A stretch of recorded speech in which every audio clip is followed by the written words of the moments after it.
નમસ્કાર મિત્રો, મારી યુટ્યુબ ચેનલમાં તમારું હાર્દિક સ્વાગત છે। આજે આપણે વાત કરવાના છીએ યુવાન અને પણિયારી સાથેની ઘટના। અત્યારે ગામો ગામ પાણીની વ્યવસ્થા થઈ ગઈ છે। પાણીના નળ લગભગ ગામોમાં ઘરો ઘર આવી ગયા છે અને હવે કૂવા કે તળાવના પાણી પર આપણો વિસ્તાર નિર્ભર નથી। પણ એક એવો સમય પણ હતો કે એ સમયમાં ઉનાળો બેસે એટલે લોકો અને પશુ પાણી માટે વલખા મારતા। ગામની આજુબાજુ કોઈ તળાવ હોય કે કૂવો, ત્યાં પાણી મળતું અને એ પણ નહિવત પ્રમાણમાં। એવા સમયની આ ઘટના છે। સવારના પોરમાં ગામની એક ભાગશાળી, એટલે કે અમારા બાજુ ગામડામાં ધનવાન લોકોને ભાગશાળી કહે, ઘરની દીકરી કમુ પાણી ભરવા માટે ગામથી થોડેક દૂર સીમાડે તળાવે પાણી ભરવા ગઈ। આમ તો ઉનાળો આવે અને જેઠ મહિનાનો તાપ એટલે ખરાબ બપોર તો જાણે લોહારની આકરી ભઠ્ઠી જુઓ, આવો તાપ પડે। તળાવનું પાણી સુકાઈ ગયું હતું, પણ એમાં ગામના કોઈ દયાળુ અને પુણ્યશાળી માણસે કૂવો બંધાવ્યો હતો। એ કૂવામાં અમી જેવું પાણી રહે। એની બાજુમાં પશુને પાવા માટે ઓવાડો, એટલે પહેલા ગામડામાં એવી વ્યવસ્થા હતી જે પશુને પાણી પાવા માટે કરવામાં આવતી। એ અવાડો બનાવેલો। એ કમુ સવારે સૌથી પહેલા એ કૂએ પાણી ભરવા આવી। આમ તો કૂએ ભીડ હોય જ, પણ આજે ગામને સાદ એટલે હાદ હતો। આખા ગામને નોતરું આપવું એને ગામડાની બોલીમાં સાદ કહેવાય। એટલે સૌ કોઈ જમવા ગયા હતા। કમુએ ભીડ ના જોઈ એટલે થયું, લાવને આજે તો બેડું ઉજળું કરી લો। એમ વિચારીને બેડું ઉટકવા પહેલા ગામડાની ધૂળથી વાસણને ઘસીને એ ચમકદાર બનાવતા, જેને ઉટકવું કહેતા, બેઠી। પણ પોતાના હાથમાં ચાંદીનો હાથ વાડલો, એટલે કે એ સમયમાં હાથનું એક પ્રાચીન ચાંદીનું ઘરેણું પહેરતા, જેને હાથ વાડલો કહેતા। ઘડી ઘડી એ ડેગડાને ઘસાતો હતો, એટલે કમુએ એને કાઢીને ઓવાડાની પાળી પર મૂકીને પછી એ હેલને ઉજળી કરે છે। એવામાં બીજી પાણીયારી આવી, એની સાથે કમુ વાતે વળગી ગઈ। વાતમાં એટલી તો મશગુલ થઈ ગઈ કે બેડા ભરીને હાથ વાડલો ત્યાં ભૂલીને નીકળી ગઈ। આણીકોરથી એક 18 વર્ષનો યુવાન નામ હમીર પોતાના બળદ પાવા માટે કૂવા સામે જતો હતો।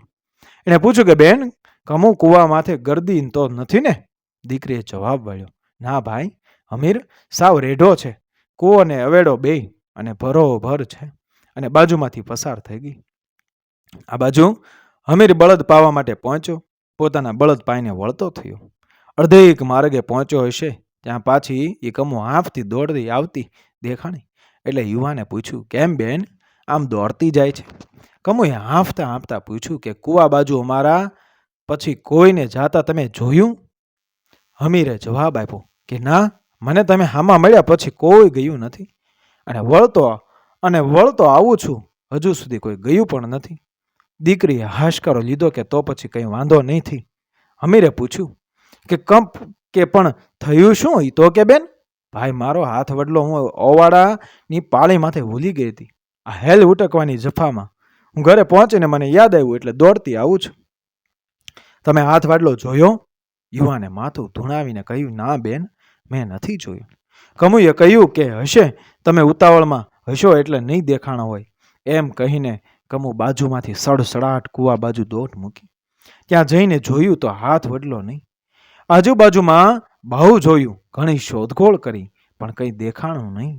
આખરે થાકીને ઘરે આવીને પોતાના બાપને આખી હકીકત કીધી। એના બાપે કહ્યું કે તારા પછી હમીર સિવાય કોઈ બાજુ ના ગયું હોય તો હાથ વાડલો તો એ છોકરે જ લીધો। હાલ એની ઘરે જઈએ। કમુના બાપ ગામ મુખી અને પાછા જમીનદાર મોભાદાર માણા, એટલે એણે પોતાની હારે બીજા 4-5 લોકોને લીધા અને પહોંચ્યા એ હમીરની ઘરે।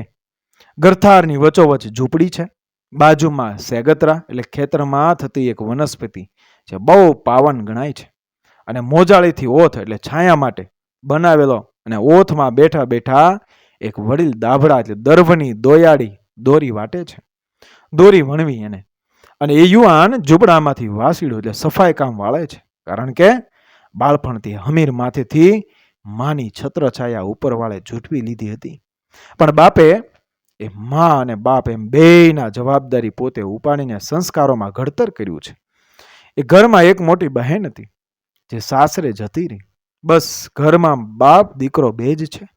જાજી સંપત્તિ નથી, પણ જેટલું છે એટલામાં સુખ ચેનથી જીવન જ વિતાવી રહ્યા છે।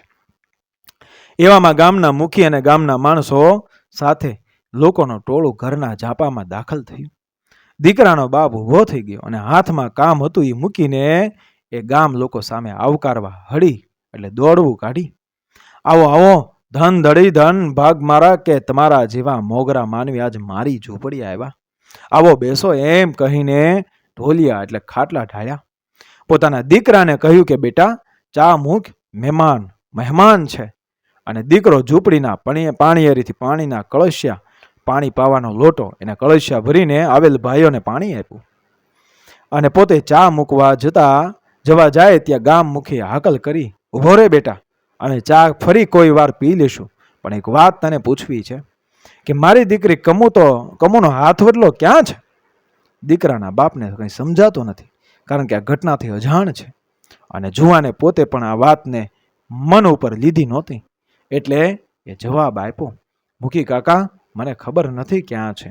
મુખી બોલ્યા, જો દીકરા, તારા સિવાય કોઈ વખતે તેણી કોર એટલે કે એ બાજુ ગયું નથી, એટલે અમને એમ છે કે તે લીધો હોય તો આપી દે. જુવાને કહ્યું, ના મુખી કાકા, મેં નથી લીધો. હમીર મા બાપ અગવગાયા થઈને પૂછ્યું કે બન્યું છે શું? હમીર આખી ઘટના સમજાવી, પણ એમાં વચ્ચે ગામના એક વડીલ બોલ્યા કે સોગંદ ખાઈને કહી દે કે તે નથી લીધો.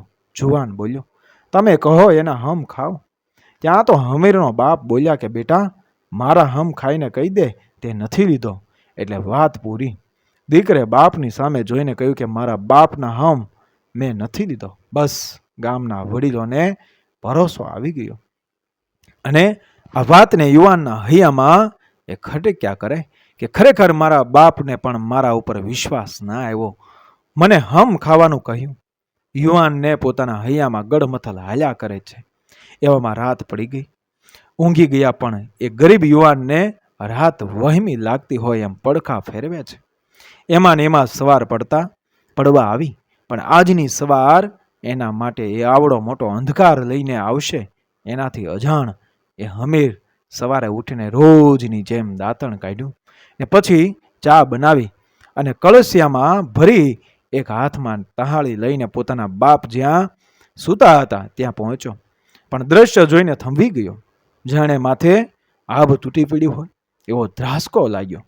આ શું, એના બાપના મોઢે ફીણ આવી ગયા હતા અને બેભાન અવસ્થામાં પડ્યા હતા. હમીરના મોઢેથી ચીસ નીકળી ગઈ, અરે રે મારા બાપને કંઈક થઈ ગયું. આજુબાજુમાંથી પડોશી દોડી આવ્યા અને હમીરના બાપને ઉઠાડવાની કોશિશ કરે છે, પણ કંઈ કારી લાગતી નથી. એમાંથી જાણકાર વ્યક્તિ બોલ્યા કે મોઢે ફીણ જોતા એવું લાગે છે કે તારા બાપને એરું આભળી ગયો છે. તપાસ કરતા પગમાં એરુનો દંશ દેખાણો.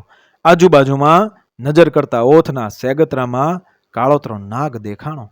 લોકોએ તારણ કાઢ્યું કે નક્કી આ કાળોતરો ડસી ગયો, હવે કંઈ ના થાય. ત્યાં તો ગામમાંથી વેદને બોલાવી લાવ્યો. વેદે નાડી હાથમાં લઈને નિહાહો નાખ્યો અને કહ્યું કે શરીર એટલે કે ડીલ આખું લીલું થઈ ગયું છે અને હવે આ કાયામાં ચેતના નથી રહી. ગામમાં વાત વાયુ વેગે પ્રસરી ગઈ અને હમીરના બાપને કાળોતરો વરખી ગયો. આખા ગામમાં બસ એક જ વાત થવા લાગી કે હમીરે ગઈકાલે એ હાથ વડલો ચોર્યો હતો અને એના બાપના ખોટા હમ ખાધા એટલે એના બાપે જીવ ખોયો. હમીરના માથે જાણે દુઃખના ડુંગર ઠળી પડ્યા. મિત્રો, ક્રમશઃ છે આગળનો ભાગ. વિડીયો પસંદ આવે મારી ચેનલ સબસ્ક્રાઈબ કરો, ફોલો કરો, શેર કરો. મળી આવી જ ઘટનાને પ્રેરણાદાયક વાર્તાઓ સાથે આગળના વિડીયોમાં. બન્યા રહેજો મારી ચેનલ સાથે. જય શ્રી કૃષ્ણ, રાધે રાધે, જય શ્રી રામ, જય ભવાની.